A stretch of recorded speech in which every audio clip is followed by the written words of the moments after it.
Hello, everybody, and welcome back to On the Couch. My name is Sam, and today we're talking movies.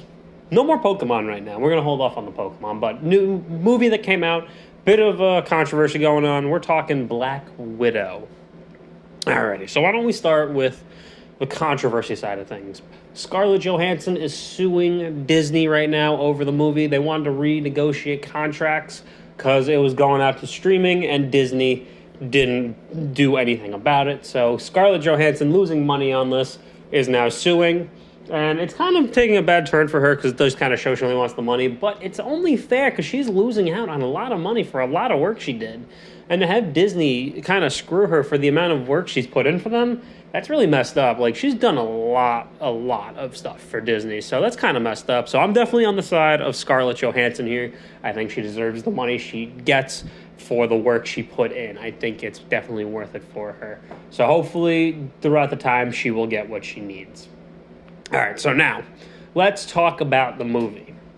I will give a heads up, there will be spoilers here, so if you haven't seen Black Widow, this is your opportunity right now. Don't continue listening, turn off, watch the movie, come on back. But now that we got that out of the way, let's talk about it. Black Widow takes place during Captain America, like after the Civil War, when she's on the run as well, and we get to see what she was doing between Civil War and Infinity War. So that's pretty cool that we get a little, it's a story there, but we also learn about what it was like for her coming up and growing up. We get to meet her family, in air quotes, about what was going on there. I'm sorry. So we get to see kind of what life was like for her growing up, and then it kicks us right into where she is during Civil War and Infinity War, like that little in-between period. So we get a nice little glimpse of what she's doing on the lam and what she's doing while running away from the government. So we pick up with her, and it's kind of cool to see that. Now, the thing with Black Widow is now she's this movie feels like it's going to be setting up. It felt like it was setting up what's going to happen for, we know what happens to her in Infinity War, so it's going to be setting up those characters, really. But we see that the whole plot is driven around the Black Widow program that she was grown up into. Her and her sister, in air quotes. Because in the movie, we see that the whole plot is driven by this serum that knocks people out of their mind control. And it kind of looks like the ether from the ether from Thor Dark World, the red power gem. Or Infinity Stone, my bad. So it's kind of interesting to say, but so we pick up, you see it work on her, sister that gets her out of the brain control, and then she sends it to Budapest. And the guy who helps her, get stuff on the side thought she wasn't ever going back to Budapest and sends her this chemical by accident, which brings in the Taskmaster. Now, we're not going to go into the full plot, but we're gonna do a little side cutting here now because we don't want to take too much time describing the whole movie. So why don't we talk about the interaction between her and her sister? Because I think that's kind of the big going point here, because the big part of this movie was kind of like, oh, I spent my entire time without a family, and then she comes to the realization that the Avengers were her family, and she has her surrogate family here because she has her father, who was a super soldier, mother was a scientist, and her sister, who became also a spy, but was more in control, more mind controlled than she was, which was pretty cool. But we get to see them now, the dynamic between the two. It's like she thinks it's a real sisterhood. Black Widow doesn't think it really was, but she's starting to come around and like, oh, you're actually my sister, and they're coming closer to as a real family. It doesn't matter if they're not actually related, which I thought was a nice message. Then we have the antagonist, which was Dreykov, I think his name was, and he controls basically girls. That's pretty much it. He uses women to be international spies, which is interesting. It's a very interesting thing. With Dreykov, he's not the most memorable villain.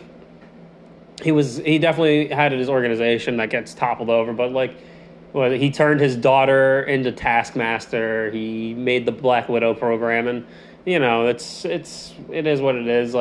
they had a real interesting plot point there where Black Widow couldn't hit him because of his smell. They programmed her to not hit him because of his pheromone, which was okay, I guess. And it gave her a clever way to why she had to break her nose, but the pheromone thing I think was a little interesting. So the thing though is like, you know, she's gonna die, so it's like she's doing all this to really bring these new characters in and have them kind of like introduced. So it wasn't a bad movie though. It was very fun. It was a very action packed. Kind of did help drive along the upcoming future of the MCU or MTU, if you want to call it that, with the television shows. But it was a fun ride. You know, she did a good performance. Everyone else in that did a really great performance in there as well. They explained a few key points of what was going on with her story, her background. So they did justice for the first female Avenger, which was really awesome.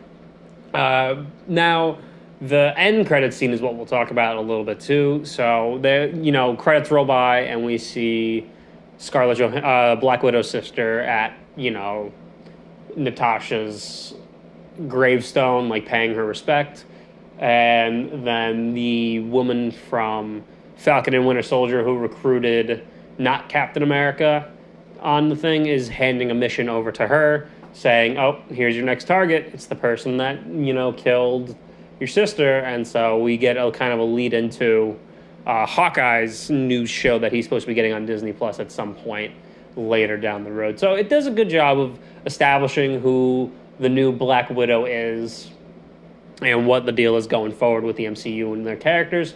I wish Black Widow kind of got something a little more focused around her, but that's okay. Like, kind of this helps lead into some new stuff. She definitely has been there a lot to help move forward other people's stories, and I feel like she hasn't gotten the best story besides in Endgame. I think Endgame was one of her better stories because it kind of gives her a rap on this was her family and she'll do anything to protect them. So I wish she got a little more in terms of that.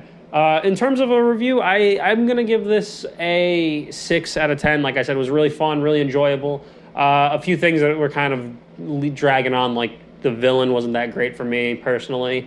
Taskmaster wasn't what I thought he would be. And just, I feel like they didn't really progress the story for Black Widow, but they still had good action. They got the new Black Widow introduced very well, and I feel like they did a really good job with her and showing what it would be like, oh, now that I have free will, look at what I'm doing, and I thought that was really clever. So I hope you guys enjoyed. Make sure to catch us on everything. We are working on getting these podcasts over to YouTube as quick as possible, so you're going to have to bear with us, please. But please follow us on Twitter, Instagram, TikTok, YouTube, and make sure to watch us live on Twitch Mondays, Wednesdays, and Thursdays, 8 p.m. Eastern, I'm sorry. So I hope you guys enjoy it. Enjoy the rest of your day, everybody.